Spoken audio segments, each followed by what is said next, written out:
Hey there, this is Darren LaCroix from Kolkata, India. Whenever something happens, I want to make it a teaching moment. And one of the most important things that you and I could do to get booked as a speaker is to understand we're just a piece of this big event. So right now we have this convention and conference going on, and there was a lot of dancing and late night, and it was crazy here. Well, guess what? It's the morning, it's early, and the audience isn't completely here.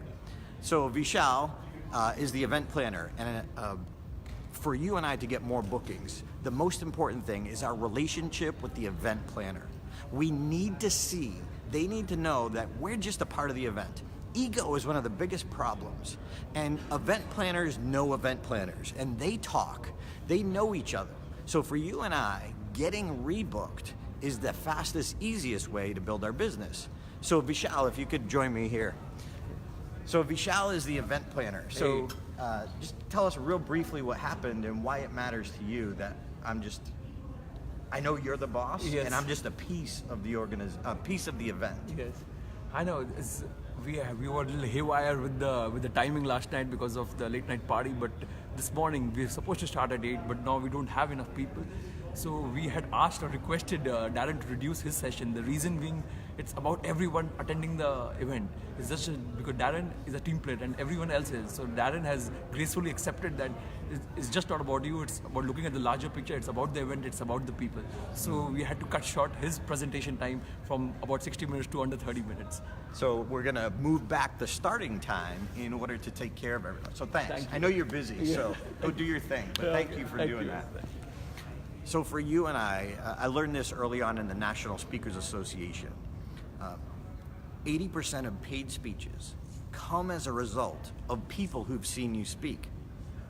So it may not be that person who actually saw you, but the person who actually saw you might have recommended you to that event planner.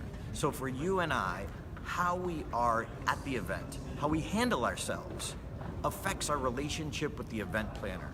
The event planner runs the show. They're the CEO of the event. You and I are just the hired help. So if we can look at it, one of the best pieces of advice I got from Patricia Fripp and Rick Siegel, two of my mentors, was be the event planner's favorite. Be the Speakers Bureau favorite. When I asked them, what do I need to do to be your favorite? A lot of them were going, what? What do you mean? And it's so funny, their reaction. No one ever asks them that. But I need to know what's important to them because every event planner is different. They've handled different situations. Their audience might be different. So I need to know what matters to them because my relationship with the event planner is the most important thing for me to get rebooked. So Vishal knows other district directors and can influence them. So if Darren's like, no, I'm doing 60 minutes, like he's gonna tell them and they're gonna be less likely to want to bring me in for an event. So when you're on stage, when you're at the event, you and I need to remember, let go of the ego. It's about the event. So as you can see, we're supposed to start about 8 o'clock, and right now, they're all still sleeping or getting ready. And so it's okay. I'm here to do what's best for the event, and so are you. So remember, when you're on the event site, ask the event planner, how do I be your favorite? And you'll get more bookings.